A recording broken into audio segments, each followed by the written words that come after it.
네, 프리미엄 VVIP 게시판의 종목 진단 시간입니다. 네, 지금 많은 종목들이 올라오고 있는데요. 처음 종목은 이 코람데오 아가씨의 종목 진단해 드리도록 하겠습니다. 펜오션이고요. 4,000원 정도의 매수를 하셔서 지금 100% 비중 두고 계십니다. 네, 오늘 장에서 펜오션 2.66% 떨어지면서 4,025원에 마감이 됐습니다. 네, 살짝 수익 구간이시긴 한데 최근 들어서 계속 많이 빠졌어요. 그래서 좀 걱정이 있으실 것 같은데 더군다나 매주 이 비중이 100%셔서 가지고 있는 이 계속 들고 있어도 되냐고 물어보셨거든요. 네. 어떻게 할까요? 일단 펜오션은 저는 왜 이렇게 100%까지 들고 계신지 모르겠고, 예, 그러실 수는 있어요. 저는 이제 객장에 있다 보니까, 이 종목 뭐 채권부터 투자를 하셔가지고 주식으로 넘어오신 분일 수도 있고요. 내지는 뭐, 최근에 뭐 할인으로 인수 넘어가는 과정 중에서 매수를 하신 분일 수도 있어요. 근데, 어쨌든 간에 저는 이 종목을 100% 신을 만한 종목인가 굉장히 의문이 좀 있고요. 기본적으로 종목에 대한 부분을 얘기하기에 앞서서 업황에 대한 부분이 먼저 중요하잖아요. 근데, 최근에 뭐 대우조선해양도 굉장히 시끄러운데, 해운업, 조선업 같은 경우는 글쎄요, 지금, 굳이 그런 종목들을, 현재 자리에서 매수를 해야 되느냐 굉장히 의문이 있는, 그런 업종이거든요. 그래서 저는 일단 펜오션 같은 경우는 물론 다른 종목하고 다른 부분이 있죠. 일단, 기업이 한 차례 이제 엎어지고 새로운 주인을 찾아서, 다시 한번 어떻게 보면 예전 명성을 되찾아가는 그러한 과정의 초입이라고 생각을 한다면 중장기 투자로 들고 가볼 수도 있는 거예요. 근데 그러한 부분을 생각하기에 앞서서 글쎄요, 주가에 있어서 가장 중요한 뭐 현재 시점의 트렌드를 봤을 때는 펜오션은 그렇게 적합한 종목은 아니다라는 생각을 갖고 있고요. 그래서 이 종목은 저는 좀 정리를 하고 넘어가셨으면 좋겠어요. 다만 이 종목에 미련이 좀 있으시다면 어느 정도 좀 분할로 적어도 한 50% 정도는 다른 쪽으로 차라리 넘어가시는 게 맞을 것 같고요. 넘어갈 수 있는 가격대 좀 말씀을 드리면 4,400원에서 4,500원 이 가격대에서는 뭐 매수가 대비해서 한 10% 정도 수익이 나시는 그러한 가격대인데요. 지금 이번 달 같은 경우 보면 지금 양봉이 거의 없죠. 1분 기준 거의 매일 음봉 나오고 있습니다. 기본적으로 양봉 두세 번 나오면서 반등 쳐줬을 때 21선에서는 일단 정리를 하자. 예상되는 가격은 한 4,400원 정도 일단 말씀을 드리겠고요. 어느 정도 아까 이제 잠깐 언급을 드렸지만 중장기적인 회사의 비전을 좀 본다. 그러한 관점이라면 물량만 좀 줄이시는 쪽으로 말씀을 드리겠습니다. 예. 네, 다음 종목도 진단해 드리겠습니다. 요리황 비용님이 남겨주셨는데요. 솔고바이오 11,186원에 매수를 하셨고요. 25% 비중 두고 계십니다. 오늘 장에서 10% 좀 상승을 했어요. 그래서 1,600원에 마감이 됐는데요. 외국인 쪽에서 좀 순매수가 많이 들어오고 있습니다. 오늘 장에서 좀 이 제약바이오 업종들 지금 흐름이 어땠죠, 오늘? 예, 이거 솔고바이오는 뭐 개별 이슈를 좀 보셔야 되는 종목이고요. 일단 글쎄요, 일단 솔고바이오 같은 경우는 저번에도 한번 나왔던 것 같아요. 근데 그때 제가 말씀을 드린 부분이 주봉상 봤을 때는 올해 하반기나 내년 초에 한번 시세가 날 수 있다라는 제가 언급을 잠깐 드렸었는데 이 종목은 뭐 여전히 비슷한 의견을 갖고 있습니다. 과거에 보면 2011년, 12년에 시세가 한번 크게 났었거든요.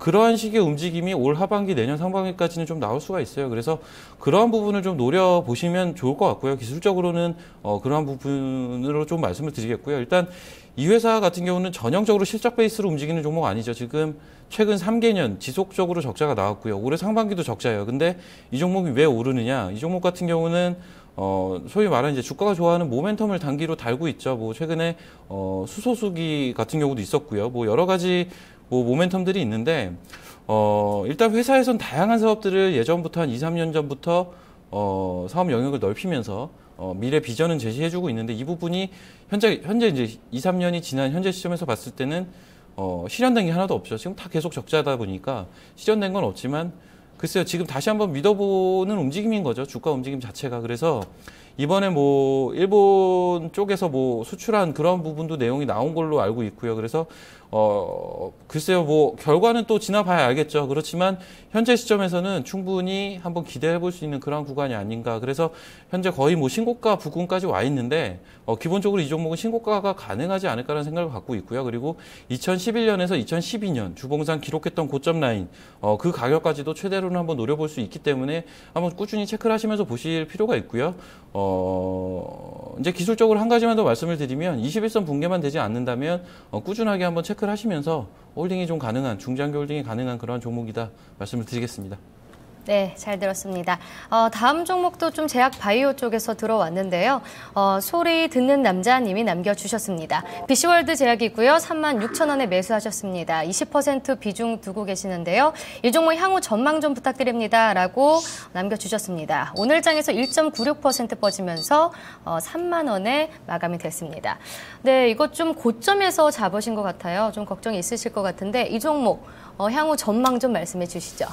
예, 일단 제약주들 같은 경우는, 제가 BC월드 같은 경우는 여의도에서 IR 할 때도 한번 다녀와 보고 했는데, 일단 제약주들은 그래요. 일단은 큰 흐름 자체가, 7월 달에 시장에 꺾이는 부분을 가장 주도했던 게 제약주였고요. 그래서, 항상 이제 그러한, 변동성을 키우면서 하락을 하는 그러한 구간이 나오면 시장에서 나오는 얘기는 뭐냐면, 결국 수치에 대한 얘기가 그때 이제 많이 나오거든요. 소위 말해서 성장 베이스로 올라간 주식들 같은 경우는, 주가 조정이 나왔을 때는 다시 한번 수치에 집중하는, 흔히 얘기해서 옥석 가리기라는 말을 많이 쓰거든요. 그래서 그러한 부분이 나오면서 주가가 빠진 거예요. 그래서 이 회사도 대표적인 것 같고요. 이 회사 같은 경우는 기술력은 굉장히 좋은데, 당장 수치화되기 힘든 그러한 측면들이 어느 정도 안고 있는 회사라고 보시면 될 것 같고요. 그래서 거기에 따른 주가 움직임으로 기본적인 펀더멘탈을 좀 이해를 하셔야 될 것 같고요. 최근에 제약 섹터에서는 좀 특이한 움직임 자체가 한미약품의 움직임이 굉장히 특이하죠. 그래서 제가 이제 다른 종목까지 말씀을 드리는 이유는 어차피 BC월드 제약은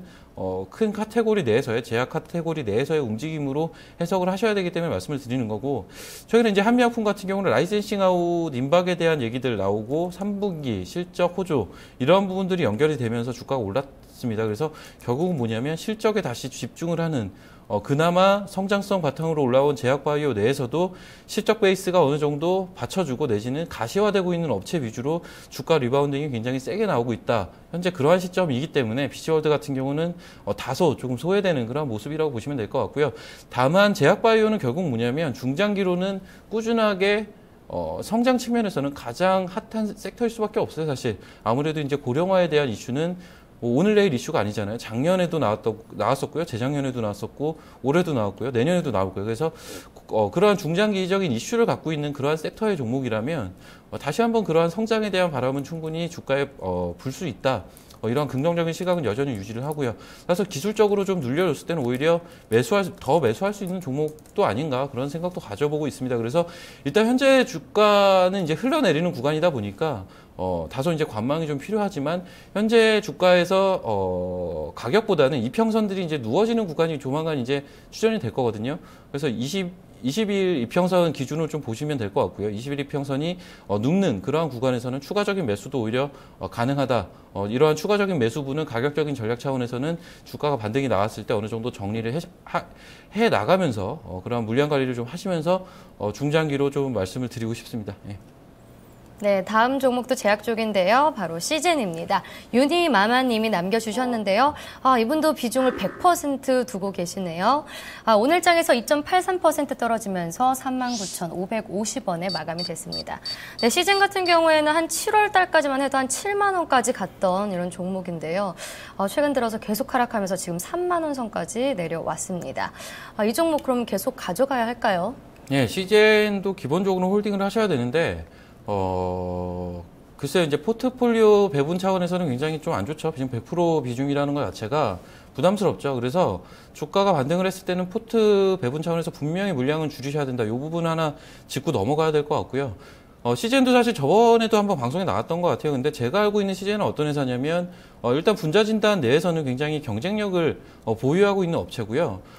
사실은 그러한 동사가 가지고 있는 기술력에 비해서는 수치도 물론 있지만, 그 기대치만큼의 수치는 나오지 않았던 회사거든요. 근데 이 회사 같은 경우는 내년 이후가 굉장히 기대되는 회사입니다. 그래서 그 부분에 좀 초점을 맞추시면서 좀 홀딩을 하셔야 될 것 같고요. 기본적으로는 주가가 반등을 했을 때는 어느 정도는 포트 배분 차원에서 정리를 하자 하지만 현재 바닥 구간에 있는 현재 구간에서는 글쎄요, 굳이 매매 판단을 하실 필요는 없다. 주가가 어느 정도 올라왔을 때 한 61선 기준으로 좀 말씀을 드리고 싶은데요. 주가 반등이 어느 정도 일어났을 때 물량 좀 정리하시고요. 저점을 다시 담아가시면서 물량 관리 좀 하시면서 결론적으로는 포트를 한 50%까지는 줄이셔야 됩니다. 그래서 그 부분 염두에 두시면서 말씀드린 내년부터 가셔야 되는 실적에 대한 이슈 이 부분 체크하시면서 홀딩을 말씀을 드리겠습니다. 네, 다음 종목도 진단해 드리겠습니다. 성우전자인데요. 이 종목 같은 경우에는 현재 골드 123님이 남겨주셨습니다. 네, 지금 40% 비중 두고 계시는데요. 4,900원에 매수를 하셨습니다. 성우전자 같은 경우에는 1.95% 오늘 상승을 하면서 5,760원에 마감이 됐습니다. 어제 오늘 이어서 좀 상승 흐름이 나오고 있어요. 최근 들어서도 계속 우상향하는 모습을 보이고 있는데요. 이 종목 매도가 궁금하다고 하셨습니다. 어떻게 할까요? 예, 일단 뭐 지금 저만 나오면 꼭 이렇게 PC가 문제가 있는데 제가 사실 CJN이라든지 앞서 BC월드 제약이라든지 다 어느 정도 알고 있는 종목들이어서 바로 이제 말씀드렸는데 일단 성우전자 같은 경우는 사실은 글쎄요, 지금 제가 내용 확인이 좀 안 돼서 제가 기술적으로만 좀 말씀을 드릴 수밖에 없을 것 같아요. 그래서 차트를 좀 보시면 글쎄 일단 거래 터지면서 신고가 종목이죠. 이 종목 매도하실 필요가 없죠. 이 종목은 기본적으로 홀딩이 맞고요. 이러한 종목 물론 글쎄 제가 이제 지금 내부적인 내용은 좀 파악은 안 되지만 기본적으로는 홀딩을 좀 말씀을 드리고 싶고요. 언제까지 홀딩을 하느냐? 이틀 전에 대량 거래 터지면서 사실은 양봉 나왔었고요. 금일 역시 양봉이 나오고 있는데 이틀 전에 대량 거래 터진 그 장대 양봉 있잖아요. 어제죠, 어제. 전거래일 날. 그 부분이 훼손 안 되면 홀딩이 가능하실 것 같아요. 그래서 그 부분 훼손 안 된다는 전제 조건 하에 홀딩을 좀 말씀을 드리고 싶고요. 만약에 이제 주가가 많이 상승을 한다, 그런 시점에서는 5일선 기준으로 수익 실현하시면 될 것 같습니다. 네, 잘 들었습니다. 종목 진단은 여기까지 하고요. 바로 투자 전략 들어보도록 할게요. 차장님, 이번 주 시장 어떻게 흘러갈까요? 예. 일단 이번 주 같은 경우는요. 글쎄요. 일단 이번 주 이제 다음 주죠. 다음 주 금요일이다 보니까 다음 주인데 다음 주 같은 경우는 기본적으로는 비슷한 움직임일 것 같아요. 다만 지금 지난주에 대비해서 봤을 때는 뭐가 있냐면은 사실은 좀 분위기 많이 좀 바뀌었죠. 지금 어제 오늘 뭐 그저께까지도 포함이 될 수는 있을 것 같은데요. 분위기 자체는 좀 바뀐 것 같아요. 그동안 지속적으로 1800부터 한 2달 동안 올라왔던 분위기 내에서 어떻게 보면 삼성전자의 가장 큰 이슈, 어떻게 보면 호재거리가 나왔지만 삼성전자만 올라가고 지수는 오히려 조정을 받고 종목들은 빠지는 종목이 상승 종목보다 2배 이상 많은 장이 지금 한 3일 펼쳐졌거든요. 그래서 시장은 조정의 분위기를 분명히 풍기고 있다라는 부분을 직감적으로 좀 인식은 하셔야 될 것 같고요. 그렇다면 결론은 뭐냐면 현재 구간은 지수는 추격하면 안 됩니다. 지금 구간에서는 좀 추격하기 부담스럽고요. 연말까지 2100포인트까지 갈 수 있느냐 이 부분을 한번 생각을 해보시고 만약에 2000포인트 아래로 내려올 수 있느냐 이 부분 생각해 보신다면 현재 구간 글쎄요. 추격 매수 굉장히 부담스럽다. 2000포인트 아래까지 어느 정도 눌림이 나왔을 때는 부담 없이 들어갈 수 있지만 현재 구간은 추격 매수는 부담스럽다 이렇게 정리를 할 수밖에 없습니다. 그래서 그러한 부분에 맞춰서 좀 시장을 보셔야 될 것 같고요. 삼성전자 관련해서 좀 말씀을 드리면 지금 삼성전자가 시가총액에서 차지하는 비중 굉장히 높고요. 금일 같은 경우는 우선주까지 바람이 불면서 삼성전자 우선주까지 급등을 해주는 그러한 양상을 띄었음에도 불구하고 지수는 못 갔어요. 어떤 부분이냐면 외국인과 기관의 소위 말하는 뭉칫돈 투자 자금 자체가 이쪽으로 쏠리고 있다 보니까 다른 종목 매수 여력이 지금 없는 거거든요. 그러다 보니까 어떻게 보면은 다른 종목의 매물을 받아낼 수 있는 여력이 없다. 다른 종목들은 다 빠지고 삼성전자만 오르는 그러한 현상이 벌어지고 있습니다. 그래서 그러한 부분 때문에 지수는 삼성전자가 오름에도 못 가는 거예요. 그래서 이러한 부분들을 종합적으로 봤을 때는 결국은 뭐냐면 지금 시장에서는 종목을 굉장히 서칭을 잘 하셔서 발빠른 매매를 하셔야 되는데 그 종목들 같은 경우도 보시면 중대형주들보다는 현재 같은 경우는 오히려 중형주 내지는 소형주 자체가 매매하시긴 더 편하실 거예요. 그래서 그런 종목 위주로 매매를 하시면서 지수의 눌림목을 기다리셔야 될 것 같습니다. 중대형주나 내지는 대형주들 같은 경우는 지수의 눌림목 구체적인 수치까지 말씀을 드리면 2000포인트 언더에서는 사셔도 될 것 같아요. 그래서 그러한 종목들은 이렇게 이제 골라 놓으셔서 계속 눈여겨보시다가 2,000포인트 아래에서는 공격적으로 좀 담으셔도 될 것 같고요. 그때까지는 중소형주 위주의 어느 정도 발빠른 트레이딩 위주로 해서 수익률 제고에만 좀 힘쓰시면 괜찮지 않을까라는 생각을 하고 있습니다.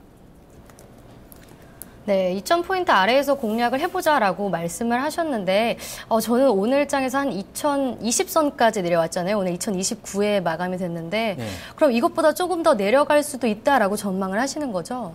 그렇죠. 근데 기본적으로 그런 게 있어요. 뭐 주식 이제 파생을 하는 입장은 좀 틀릴 수가 있어요. 근데 주식을 하는 입장이라면 2020에서 하나, 2000에서 하나, 네 종목만 오르면 돼요, 사실은. 그래서, 너무 이제 지수에 민감하게 보실 필요는 없고요. 꼭 2000포인트 아래에서 사야지 막 이런 생각까지는 하실 필요는 없는데, 다만, 지수 관련 대형주를 사기에는 2000포인트 위는 좀 부담스럽다라는 얘기거든요. 지금 시장에서 2000포인트 위로 가려면 기본적으로 생각을 해보실 게 수급이 돼야 되잖아요. 근데 외국인 수급이 들어와줘야 되는데, 사실 지금 시장이 올라왔을 때 가장 좀 주목이 됐던 부분은 외국인 선물 수급이었고요.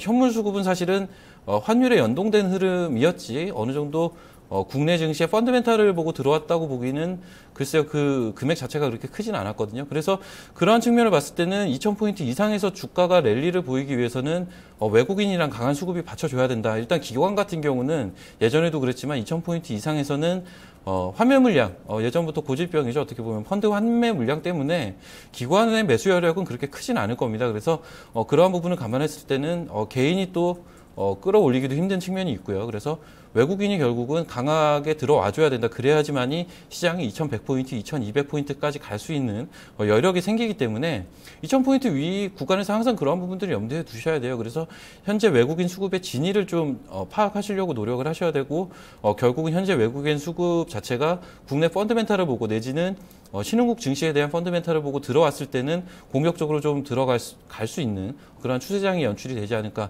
그런 생각을 해보실 수가 있을 것 같고요. 현재 구간은 그러한 시장은 아니다 보니까 2000포인트 아래에서만 지수 관련 종목들은 좀 담자 이렇게 좀 말씀을 드려야 될 것 같습니다. 예. 네.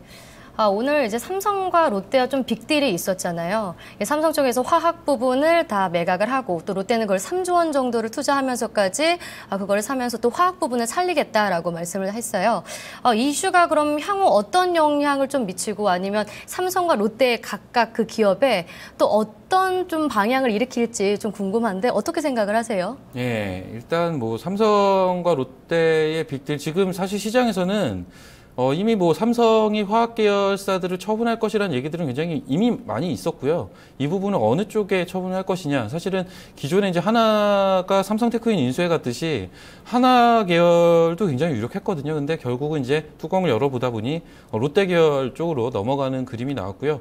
결국 뭐냐면 삼성 쪽에는 글쎄요, 개인적으로는 삼성 쪽에는 좀 호재일 수가 있다. 뭐냐면 결국은 집중을 할 수 있는 그런 여건 마련을 어느 정도 했다. 다시 한번 출발할 수 있는 그런 여건 마련을 했다라는 측면에서 삼성그룹 쪽에 좀 긍정적인 점수를 좀 주고 싶고요. 일단 삼성그룹 같은 경우는 주력이죠. IT, 삼성전자를 바탕으로 한 IT 그리고 어떻게 보면 지금 비상장으로 있지만 바이오에 대한 그러한 욕심을 삼성 부분에서는 공공연히 드러내고 있거든요. 그래서 결국은 IT 바이오 가장 어떻게 보면 IT는 캐시카우 역할을 하면서 바이오는 미래 먹거리 굉장히 안정적인 사업 포트폴리오라고 볼 수가 있어요. 그래서 삼성그룹 입장에서 굉장히 괜찮은 전략이다라는 생각을 좀 갖고 있습니다. 다만 롯데그룹이 과연 이러한 부분들을 인수를 해서 어느 정도 글쎄요, 캐시카우 역할을 만들어낼지 이 부분은 좀 더 지켜봐야 되겠는데요. 어쨌든 간에 롯데라는 그룹 자체도 사실은 그룹 생리 자체가 굉장히 좀 박하게 운영이 되는 그룹으로 알고 있거든요. 그래서 그러한 부분들을 봤을 때는 롯데가 호락호락하게 글쎄요 그냥 비싼 돈을 주고 데리고 오진 않았을 것 같습니다. 그래서 그 부분은 물론 좀 체크해 볼 필요가 있을 것 같고요. 과거에 이제 하나그룹이 테크윈을 데리고 가서 최근에 하나테크윈 굉장히 주가 좋거든요. 테크윈을 인수를 해가서 결국은 기업의 주력으로 삼는 그룹의 주력으로 삼는 그러한 모습을 보여주면서 주가가 이제 움직이고 있는데 1년이 지난 시점이죠. 롯데그룹 같은 경우도 그러한 부분들은 시간을 두고 보셔야 될 것 같아요. 그래서 현재 시점에서 이제 인수에 대한 얘기가 나왔으니까 내년 상반기까지는 조금 더 이제 사업의 진행 척도, 진행 방향을 좀 체크를 하시면서 대응을 하시는 게 바람직하다 이렇게 말씀드리겠습니다. 네. 차장님께서 그리고 아까 전에 이 종목이 좀 이슈별로 따로 움직일 거다라는 말씀을 해주셨어요. 그럼 종목 선별 과정에서는 좀 어떤 선정 기준들이 있는지 좀 말씀해 주세요. 지금 시장이 매매하기가 힘든 게 굉장히 발빠르게 그 매매 트렌드가 돌아가고 있거든요. 사실 가장 핵심 축이라는 건 있죠. 핵심 축은 전기차였는데요. 지금 최근에 이제 3, 4분기 실적 발표하면서 지금 보시게 되면 삼성 SDI도 오늘 좀 비슷한 모습을 보였는데 LG전자도 마찬가지였고요. 결국은 전기차 이슈로 올라갔던 대형주들 같은 경우 실적 발표하면서 약간 꺾이는 모습이 나타났어요. 그래서 이 부분이 향후 그 밑단에 있는 전기차 종목들에 어떤 영향을 끼칠지 한번 보셔야 될 것 같고, 글쎄 여전히 전기차 쪽은 굉장히 관심을 가져야 되는 큰 줄기가 아닌가. 왜냐하면 기본적으로 시장을 이끌어갈 테마가 되려면 그 테마에 속한 종목들이 다변화가 돼 있어야 되거든요. 전기차는 그런 부분들이 충족이 되어 있는 업종입니다. 그래서 일단 전기차 하면 뭐 2차 전지하고 관련이 된 종목들도 있고요. 내지는 차량 경량화와 관련이 된 종목들도 있고요. 뭐 여러 가지 종목들이 다양하게 있거든요. 그래서 그런 종목 위주로 충분히 계속 좀 매매를 하시기 위해서 보셔야 될 것 같고요. 그리고 최근에 보면 한미약품이 또 한 축에서는 움직이면서 바이오주들 같은 경우는 종목별로 굉장히 엇갈린 흐름, 굉장히 어떻게 보면 단기 트레이딩에는 적합한 움직임들이 나와주고 있어요. 그래서 뭐 최근에 이제 바이로메드도 그런 움직임이 나왔고요. 그래서 그러한 쪽에서 수익률을 또 창출할 수 있는 하나의 구간이 있고요. 나머지 또 이제 개별주 위주로 움직임들이 많이 나오고 있죠. 뭐 중국 협업 관련된 종목들은 시장에서 계속 이슈가 제기가 되고 있고요. 저 같은 경우는 사실 협업 관련된 종목들을 쭉 정리를 해놨다 보니까 한 50개에서 60개 정도 정리를 해놨거든요. 그래서 그러한 부분들도 하나의 지금 시장의 줄기를 형성을 해주고 있습니다. 그래서 이러한 쪽으로 매매를 하시면 충분히 수익을 내실 수가 있고요. 최근에 보면 뭐 상승 종목이 한 300여 개 되면 하락 종목이 600여 개, 700여 개 되고 굉장히 어려운 시장이다 빠지는 종목이 훨씬 많다라고 느끼실 수 있지만 제가 말씀드린 섹터 쪽에서는 사실은 심심치 않게 수익률을 낼 수 있는 종목들이 그나마 좀 포착이 되다 보니까 충분히 아직은 중소형주 내에서도 먹거리가 충분히 있다라고 인식을 하셔야 될 것 같습니다. 그래서 현재 구간은 뭐 아직 그렇게 크게 겁낼 구간 아니고요. 중소형주 내에서 꾸준하게 좀 스터디를 하시면 충분히 수익 낼 수 있는 종목 지속적으로 발굴이 가능하다 이렇게 좀 말씀을 드리고 싶습니다. 네, 사장님 오늘 구체적인 이 종목 선별 과정까지 정말 잘 들었습니다. 사장님 오늘 수고하셨습니다. 네, 감사합니다. 네, 프리미엄 종목 상담 VVIP 오늘 여기까지입니다. 이번 주에 좀 굵직한 이슈들이 많았죠. 뭐 어제 삼성전자의 주주 환원 정책부터 오늘은 또 삼성과 롯데 빅딜. 그리고 미국의 금리 인상 가능성은 여전히 좀 불안정한 상태죠. 우리 증시 그래서 조금 계속해서 관망 심리가 좀 나오는 것 같은데요. 그래도 이틀 동안은 또 잠시 매매를 쉬시고 또 편안한 주말이 되셨으면 좋겠습니다. 저는 다음 주에 찾아뵙겠습니다. 시청해주신 여러분 모두 고맙습니다.